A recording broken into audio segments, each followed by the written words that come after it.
مجھے لگتا ہے محمد ایک بڑے لشکر کے ساتھ یہاں آنے والے ہیں اور ہمارا سامنا ان سے جلد ہونے والا ہے۔ السلام علیکم دوستو، آپ لوگوں نے تو پارٹ 1 دیکھ لیا ہوگا اور یہ اس ویڈیو کا پارٹ 2 ہے۔ سوچئے وہ شہر جہاں پر رسول اللہ علیہ وسلم پر پتھر برسائے گئے، جہاں ان کو جادوگر کہا گیا، جہاں پر رسول اللہ صلی اللہ علیہ وسلم اور ان کے ساتھیوں پر بہت ظلم کیا گیا۔ آج اسی مکہ کی گلیوں میں مسلمانوں کا 10,000 کا لشکر آ رہا ہے، لیکن یہ جنگ نہیں، یہ دن رحمت اور انصاف کا دن ہے۔ اور پھر فتح مکہ کے بعد ایک اور جنگ حنین، جہاں مسلم لشکر پہلے لمحوں میں ہلا دیا گیا، اور یہاں ایک شخص جب بھی کفار اس کا نام سنتے ہیں تو کفار کے روح کام جاتے ہیں، خالد بن ولید رضی اللہ عنہ، سیف اللہ، اللہ کا تلوار۔ آج کی اس ویڈیو میں ہم جانیں گے کہ فتح مکہ کیسے ہوا اور اس میں حضرت خالد بن ولید رضی اللہ عنہ کا کیا رول تھا، اور حنین میں پہلا شوق کیوں آیا، اور پھر مسلمانوں نے کم بیک کیسے کیا۔ چلے شروع کرتے ہیں۔ وہ فتح مکہ ایک دن میں نہیں ہوا، اس کے پیچھے سالوں کی صبر، ہجرت، جنگ صلح اور اسٹریٹجی تھی۔ صلح حدیبیہ نے مسلمانوں کو ایسا بریتھنگ سپیس دی جہاں پر اسلام تیزی سے پھیلا، لیکن پھر قریش نے صلح کی شرطیں توڑ دی، اور جب صلح ٹوٹتا ہے تو پھر فیصلہ ہوتا ہے۔ رسول اللہ صلی اللہ علیہ وسلم نے مکہ کی طرف روانگی کا فیصلہ کیا، لیکن یہاں ایک یونیک بات تھی، اسلام کا مشن بدلا نہیں رحمت۔ اگر آپ لوگ ہسٹری کو سمجھے تو فتح مکہ کا ایک بڑا ٹرننگ پوائنٹ تھا، اور وہ پوائنٹ تھا حضرت خالد بن ولید رضی اللہ عنہ کا اسلام قبول کرنا۔ وہ شخص جس نے احد میں مسلمانوں کو بہت نقصان پہنچایا، اور آج اسلام کی سائیڈ میں آ چکا تھا، اور یہاں سے خالد کا رول صرف ایک واریر کا نہیں، ایک ملٹری برین کا بن گیا۔ خالد بن ولید کی پہچان سپیڈ، سرپرائز اٹیک، ڈسپلن اور مورل کنٹرول۔ رسول اللہ صلی اللہ علیہ وسلم کو پتا تھا کہ مکہ کو فتح کرنا ہے، لیکن رسول اللہ صلی اللہ علیہ وسلم کو خون خرابہ نہیں چاہیے تھا۔ اس مشن میں خالد جیسے کمانڈر کا ضرورت تھا۔ رمضان کا مہینہ تھا، مسلمانوں کا 10,000 کا لشکر، اور رسول اللہ صلی اللہ علیہ وسلم کا پلان مکہ کو بنا جنگ کے فتح کرنا۔ اسلامک آرمی کو ملٹیپل کالمز میں ڈیوائیڈ کیا گیا، اور یہاں سے حضرت خالد بن ولید رضی اللہ عنہ کا سپوٹ لائٹ شروع ہوتا ہے۔ خالد کا کالم، خالد کو ایک کی روٹ سے انٹری کا آرڈر دیا گیا۔ ان کا مشن کلیئر تھا، ڈسپلن مینٹین، ریزسٹنس آیا تو ہینڈل، اور سیولین کو نقصان نہ ہو۔ لیکن مکہ کی ایک گروپ بہت ضدی تھے، ان میں سے جن لوگوں نے اسلام کو ایکسیپٹ نہیں کیا تھا، انہوں نے سوچا کہ ہم لشکر کو روک لیں۔ انکاؤنٹر یہاں پر حضرت خالد بن ولید رضی اللہ عنہ کی یونٹ کو ریزسٹ کیا گیا، اور لیمیٹڈ کلیش ہوا۔ خالد کا response quick formation, counter strike, resistance کو نیوٹرلائز۔ لیکن یہ بیٹل آف ریونج نہیں تھی، یہ بیٹل آف کنٹرول تھی۔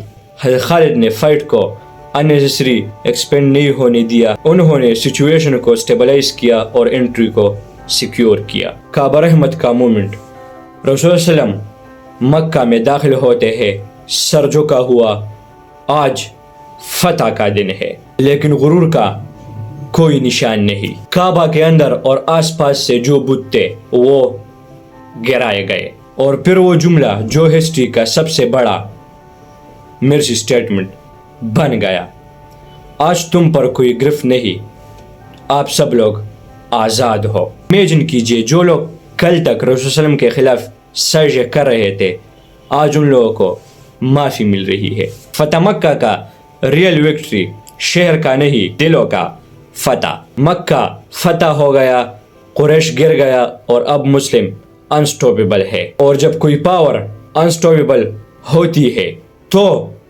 پرانی پاورز یونائٹ ہوتی ہے. سنو, مکہ فتح ہو چکا ہے اور اب محمد مکہ میں ہے.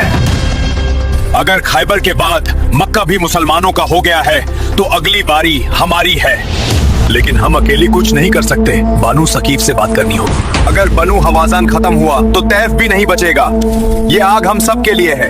طیف کی گلیوں میں ہم نے انہیں روکا, زخم دیے, اور آج وہی محمد عرب کے بادشاہ بن رہے ہیں. اس سے پہلے کہ ہم پر حملہ ہو, ہم ان پر حملہ کر دیں گے یہاں حنین کی وادی میں. آج مسلمانوں کو ختم کر دیں گے. اپنی بیوی اور بچوں کو ساتھ لے چلو. آج ہماری طاقت محمد دیکھیں گے. جلدی کرو, مسلمانوں کے پہنچنے سے پہلے ہمیں وہاں پہنچنا ہے.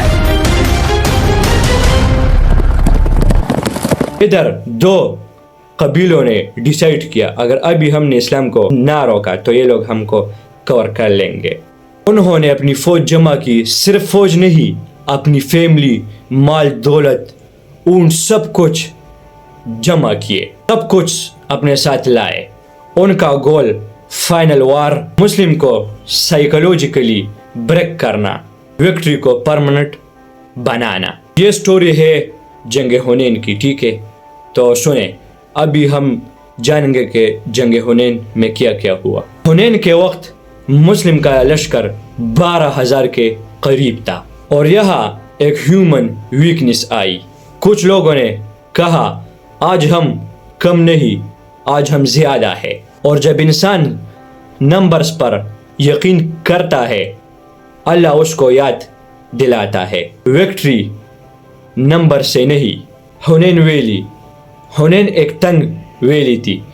دشمن نے پلان کیا, جیسے ہی مسلمان ویلی میں داخل ہوئے تو تیر شروع ہوئے.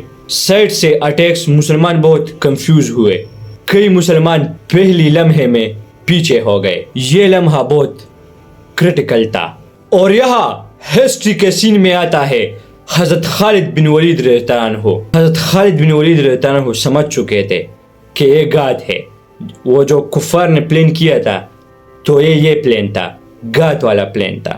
انیمی ہائی گراؤنڈ پہ ہے, پینک سپریڈ ہو رہا ہے. خالد کا بگیسٹ ویپن صرف تلوار نہیں تھا, بیٹل فیلڈ کنٹرول تھا. خالد نے اپنی یونٹ کو ریگروپ کیا, کور پوزیشنز لی, فلنگ موومنٹ سے پریشر کم کیا. یہاں خالد کا رول, اگر یہ موومنٹ لاس ہوتا تو مسلم آرمی سپلٹ ہو سکتی تھی. خالد بن ولید رضی اللہ عنہ نے ایک وال کی طرح سٹینڈ لیا. سیف اللہ کا مطلب جہاں پینک ہوتا ہے ادھر سٹیبلیٹی. رسول صلی اللہ علیہ وسلم نے آواز بلند کیا, میں نبی ہوں, جھوٹ نہیں, میں عبد المطلب کا بیٹا ہوں. صحابہ کو پکارا گیا, انصار کو بلایا گیا اور لشکر واپس جمع ہوا. کاؤنٹر اٹیک, جب لائنز سٹیبلائز ہوئی, مسلمز نے آرگنائز پش کی. یہاں پر پھر حضرت خالد بن ولید عنہ کا دماغ کام کر گیا. اینیمی کو نرو ایگزٹ پہ pressure, escape roots block, guards کو ہائی گراؤنڈ سے پش ڈاؤن. حنین کا رزلٹ, حنین کی جنگ کا رزلٹ صرف وکٹری نہیں تھا, یہ لیسن تھا. اوور کانفیڈنس کی سزا, یونٹی کی امپورٹنس, لیڈرشپ کا رول اور ڈسپلن کا پاور. اور یہاں پر حضرت خالد بن ولید رضی اللہ عنہ کا نام اور بھی اسٹرانگ ہو گیا. وہ کمانڈر جو دشمن کے وقت انسٹاپیبل تھا اب اسلام کے لیے انسٹاپیبل بن چکا تھا. فتح مکہ میں حضرت خالد بن ولید رضی اللہ عنہ نے انٹری کو سیکیور کی, ڈسپلن مینٹین کی اور ریزسٹنس کو لیمیٹڈ رکھا. حنین میں جب گات نے مسلم کو ہلا دیا تو حضرت خالد بن ولید رضی اللہ عنہ نے بیٹل فیلڈ اور کولیب سے بچایا. اس لیے ان کو کہا گیا سیف اللہ, اللہ کا تلوار. آج اگر ہم اپنی لائف میں بھی حنین کا شوق فیل کریں تو یاد رکھیں اللہ کی مدد آتی ہے, بس صبر, یونٹی اور توکل چاہیے. نیکسٹ ایپیسوڈ میں حضرت خالد بن ولید رضی اللہ عنہ کی greatest wars Yarmouk deep break down. اللہ حافظ.